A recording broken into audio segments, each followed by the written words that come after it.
Hey there, podcast listeners.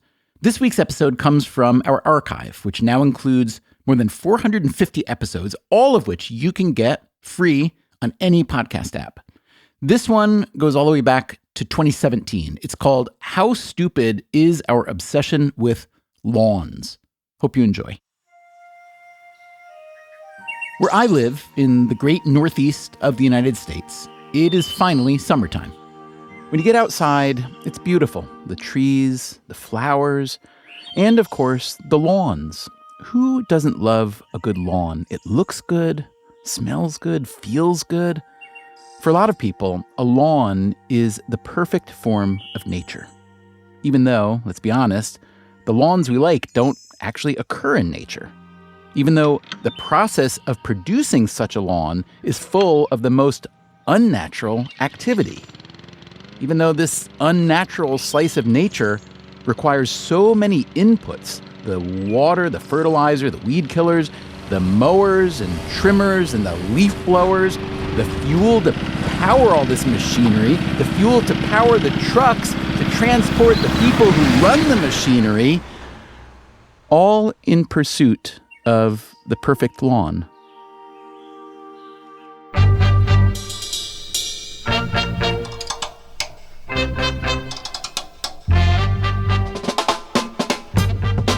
This is Freakonomics Radio, the podcast that explores the hidden side of everything. Here's your host, Stephen Dubner.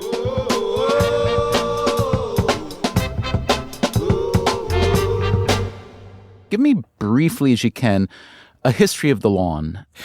If you go look at the Oxford English Dictionary and try to find the word lawn, you'll see that it dates from the 16th century, from Old English for an open space, or what was called the glade. Ted Steinberg is a history and law professor at Case Western Reserve. I'm the author of several books, including American Green, The Obsessive Quest for the Perfect Lawn. And these lawns, as it were, that existed back in 16th, 17th, 18th century England were typically found on estates. Now talk about how America got into lawns and the degree to which they upped the game. So lawns go way back in American history. Washington and Jefferson, of course, had lawns. Nevertheless, even well into the 20th century, people, especially working class people, were more concerned with, how shall I say, the use value of their yards as opposed to the exchange value of the landscape. And what I mean by that is that working class people would raise small livestock in their yards or raise vegetables. That said, the really big expansion in the lawnscape, if I can call it that, happened after the Second World War with suburbanization. This is Levittown, one of the most remarkable housing developments ever conceived. Between 1947, 1951 or 2 or so, the Levitts mass-produced some 17,000 homes on what had been a bunch of potato fields on Long Island in New York. Well, every one of those 17,000 homes had a lawn surrounding it. If you look back at the deeds for Levittown and other places, you'll find that there are covenants in them requiring the owner of the new Levittown home to mow their yard once a week. Yes, that old potato patch has come to a good end. Today, Americans spend roughly $60 billion a year in what's known as the turfgrass industry. This covers lawn supplies, lawn services, and so on. That figure includes sports fields, commercial properties, and private lawns. Lawns account for about 2/3 of the total square footage. And how much square footage is that? That's about 40.5 million acres of turf. That's Christina Malaysia. I'm a scientist by training, and I worked for NASA for over 10 years. 40-odd million acres of turf. For reference, that is bigger than Iowa. Malaysia hadn't set out to measure the size of America's lawn. In fact, quite the opposite. I was working to map the amount of paved area in the United States. Mapping out paved areas included using satellite data that measured nighttime light emissions. Light emission that come from basically turning on street lights at night. She and her team also used aerial photography, which, of course, showed more than just paved areas.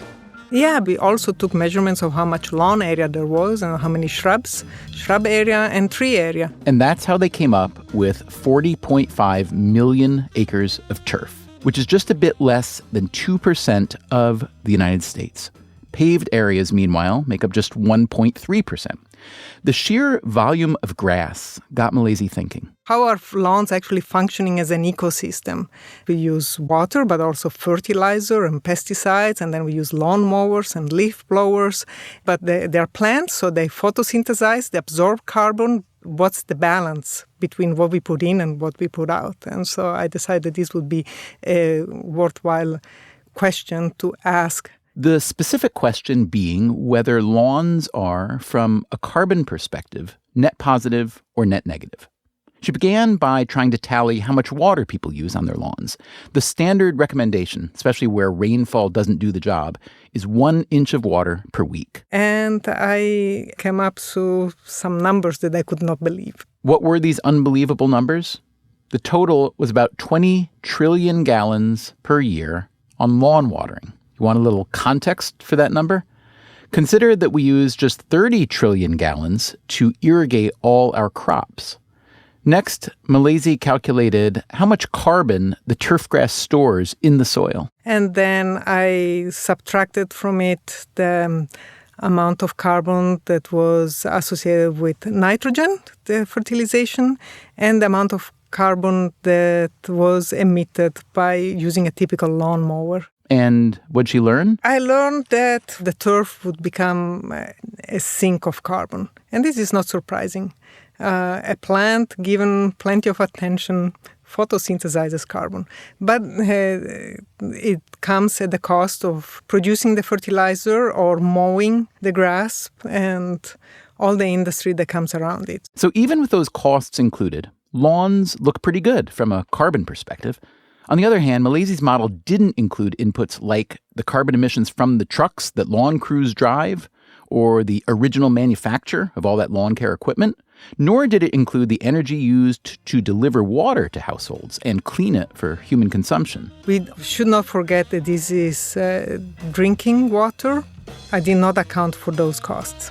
And as just about any economist will tell you, water is often woefully underpriced, which can lead to overuse, especially if you're growing a grass species that wasn't meant to grow where you live. Kentucky bluegrass or creeping bentgrass evolved in the cool, moist climes of northern Europe. Ted Steinberg again. And it's not all that easy to grow them here in the continental United States, and especially in arid parts of North America. If you go to California, you'll find still lawns with cool season turf grass.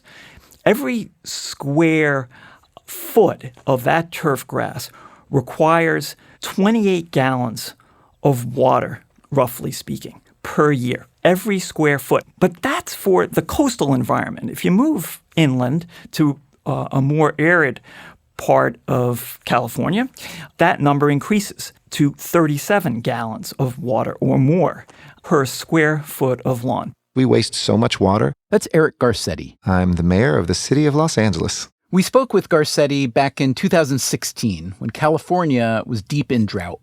In Los Angeles, lawns and landscaping use a whopping 50% of Los Angeles' water, and the drought had doubled what the city was paying to import water. So Garcetti used incentives to change behavior. The city paid residents to install rain barrels to capture water for their lawns. It paid them to replace their lawns with drought-tolerant plants. I said, if you have a lawn and you're using it, great, keep it and pay for the water to water it. But if you're not, well, let us pay you to switch that out to beautiful flowering green plants that use a lot less water.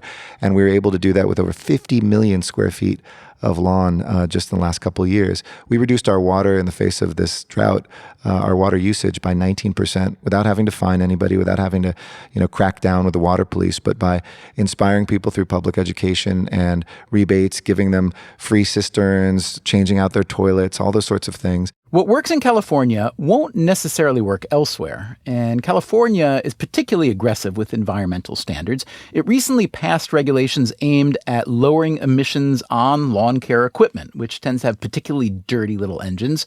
They're also really noisy. If you just hear the sound of a leaf blower, it has these really interesting low frequency and high frequency components. That's Erica Walker. She is an epidemiologist at Brown University. Before that, she was an environmental researcher at Boston University.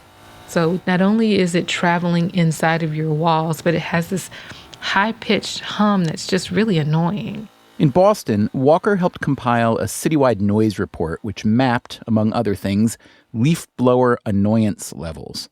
A lot of places have banned leaf blowers or restricted their hours, especially the noisier gas-powered models.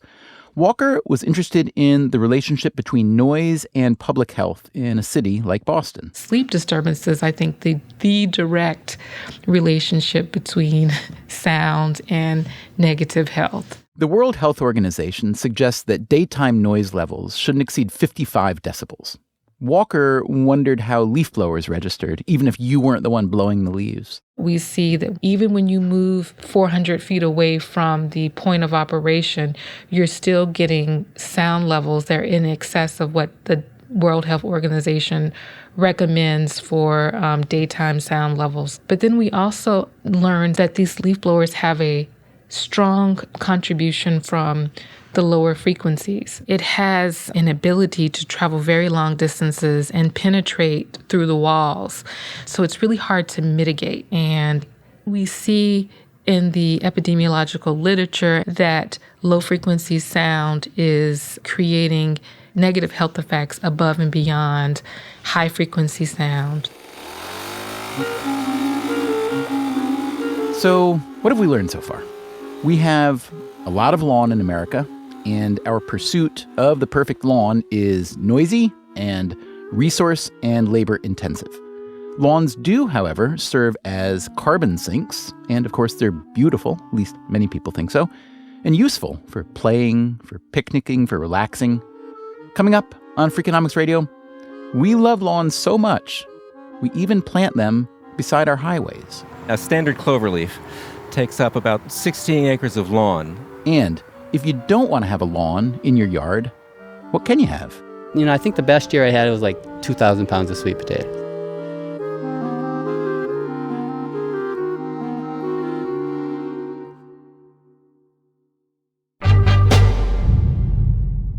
Why did we make this episode about the costs and benefits of lawns? Mostly because of you.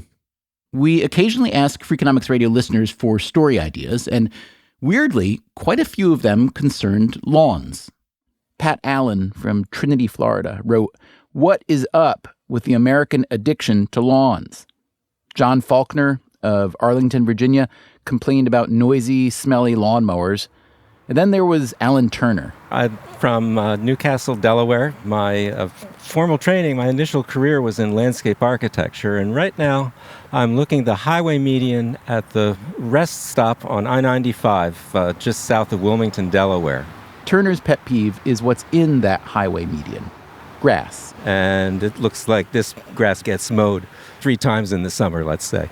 It's not just in highway medians, but also those cloverleaf interchanges. A standard cloverleaf takes up about 16 acres of lawn. Turner understands why these are all grass. Grass is cheap. Grass is the cheapest ground cover you can install. The problem with grass is that it's also the most expensive ground cover to maintain. And it has to be maintained, mowed especially, for safety, for good sight lines. So you've got all that mowing and all those traffic delays when the mowers are out there in the medians. Turner's idea is to plant highway medians with plants that don't require maintenance like grass does. The seed might cost slightly more, but that's the only difference. And then you'd get a permanent ground cover that needs no mowing. I can honestly say this is the first time I've ever been asked to talk to anybody about roadside vegetation management. That's Doug Hecox with the Federal Highway Administration, which advises states on how to maintain their highway grass. Nobody asks us about plants. They ask us about traffic and potholes. I think conservatively, we've got about 17 million acres of roadside vegetation. Roadside grass dates back to the early days of auto travel. Having a grassy area near the road in case somebody broke down or wanted to just rest after this ordeal of driving around was a very tempting option. So that's what began. And as time went on, grass sort of became an expectation because everywhere you went, there it was. And when you didn't have it, people noticed it.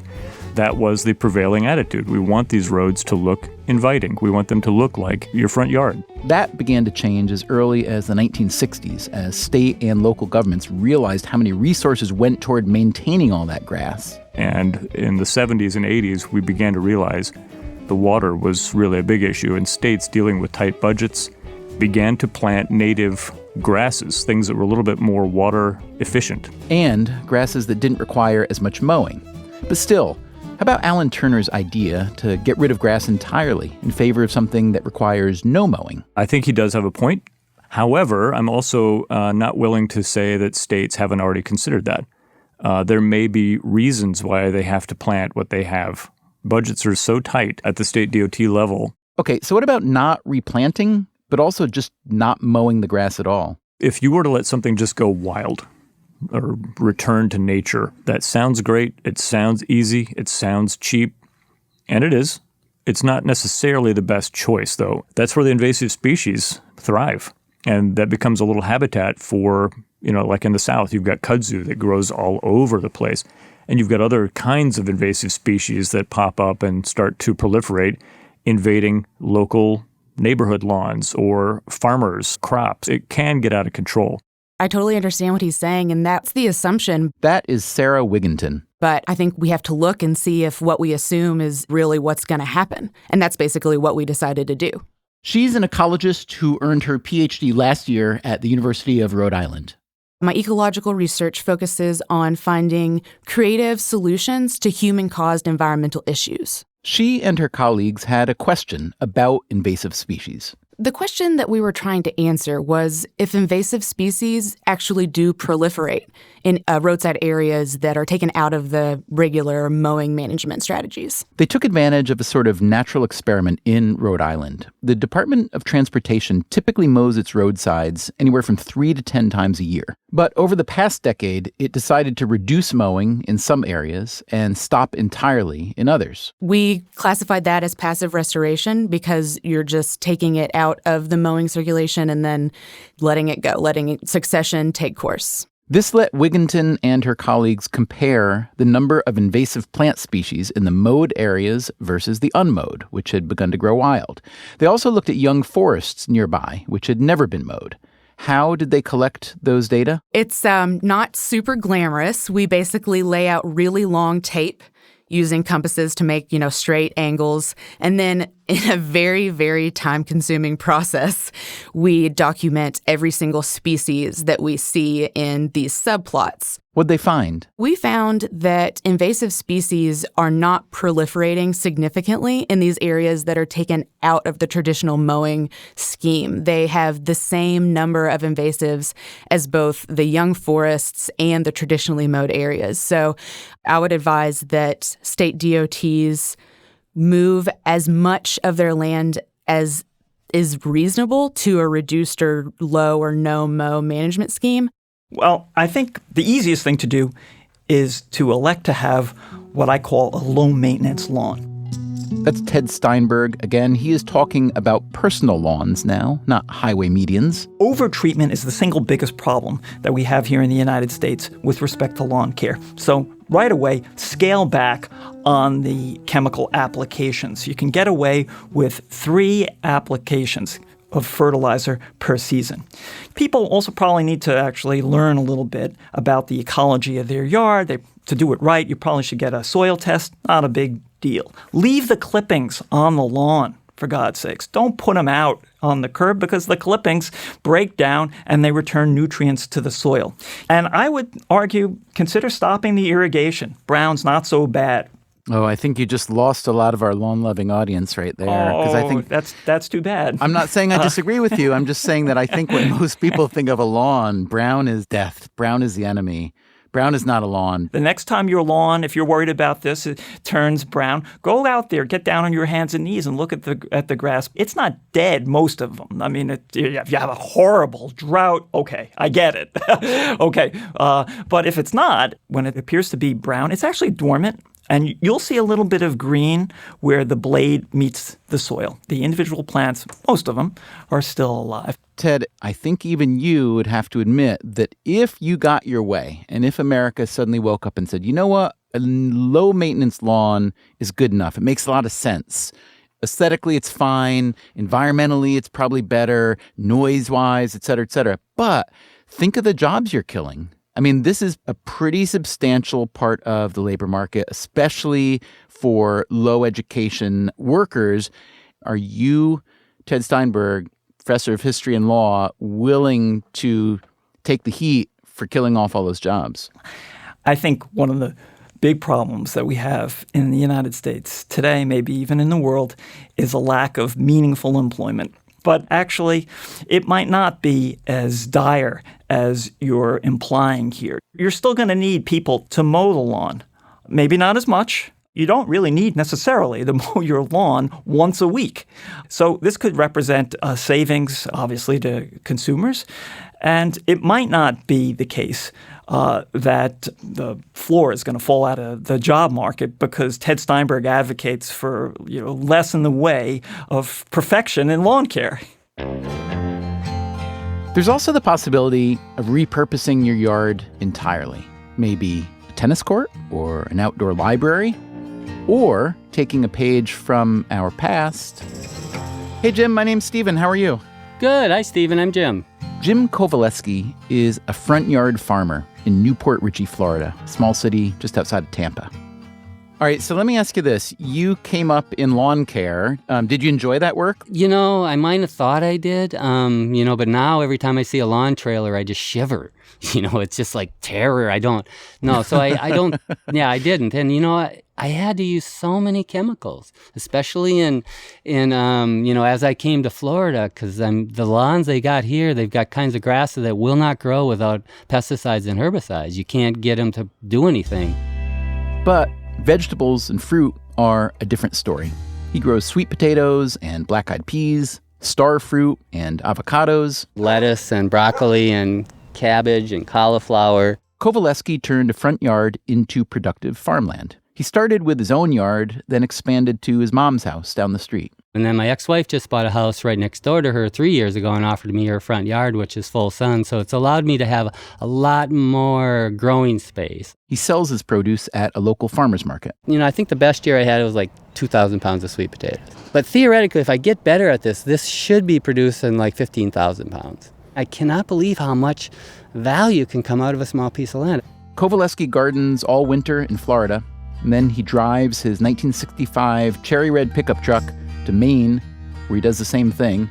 In both places, he's known for his salad mix. I call it a greens mix, and I kind of plant very diverse. Like it could be, 100 different leafy greens, and I'll go through the garden and kind of mix it as I pick it. And then I wash it and spin it and put it in a bag and sell that. And, I'll sell, in Florida, I probably sell 2,000, 2,500 of those bags a year. And in Maine, it's pretty much the same mix and, maybe 1,000 up there.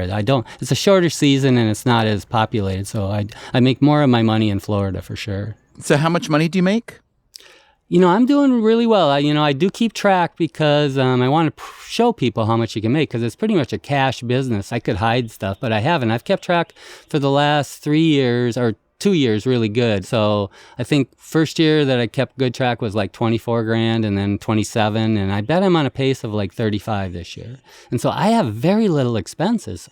So, 35 grand's a lot of money. I don't know where to spend it actually. Do you have any help or no? It's just you? No, I'm kind of a fuss budget, and I've learned that it's more stressful for me to try to work with other people and make things happen. It's more of my focus is to see how productive a small piece of land can be, and I'm seeing that every year I'm getting better at it. Are there or were there any legal issues or ordinances you had to deal with to plant a garden in a front yard there? We're fortunate here because, it is a non-deed restricted community, so there's not much for ordinances. And so there's nothing against the law to do this. I mean, potentially there could be some enforcement issues about, height of vegetation, but it's always looked so good. That was never an issue. So you sound like a pretty live and let live kind of guy. But on the other hand, it sounds like you would be pretty happy if you started a front yard garden revolution, yeah? I would. I wouldn't think I'd be one to lead something like that, but I've found that, people follow things that work. I haven't done any promotion over this 10 years, but there's been a lot of press. I've been amazed at how people are just longing for this. And, I think it's poised to take off. And so, potentially we can put people back to work on the land. A farm in every yard? That is hardly the direction our economy has been moving in, either the agricultural economy or the lawn care economy. But who's to say? The rise of the lawn was probably not foreseen. Would a return to personal farming be any more surprising? That's our show for today. We hope you enjoyed this trip into the archive as much as we did. We'll be back next week with a new episode. Until then, take care of yourself, and if you can, someone else too. Freakonomics Radio is produced by Stitcher and Renbud Radio, and it's part of the Freakonomics Radio Network, which also includes No Stupid Questions, People I Mostly Admire, and the Freakonomics Radio Book Club. We can be reached at radio@freakonomics.com. This episode was produced by Christopher Worth. Our staff also includes Allison Craiglow, Greg Rippin, Joel Meyer, Trisha Bobita, Zach Lipinski, Mary Duduke, Rebecca Lee Douglas, Brent Katz, Morgan Levy, Emma Terrell, Lyric Bowditch, Jasmine Klinger, and Jacob Clementi. You can get the entire archive of Freakonomics Radio or any of our shows on any podcast app. If you'd like to read a transcript or the show notes of Freakonomics Radio, that's at freakonomics.com. As always, thanks for listening. Now, Ted, what is your favorite kind of grass? My favorite grass? My favorite grass is zoysia. How do you say it, zoysia? That's how my father said it. I don't know. People from Brooklyn say things in all kinds of ways, You'll find out later, oh, that's not the way you actually say that word. You're from New York. The Freakonomics Radio Network. Stitcher.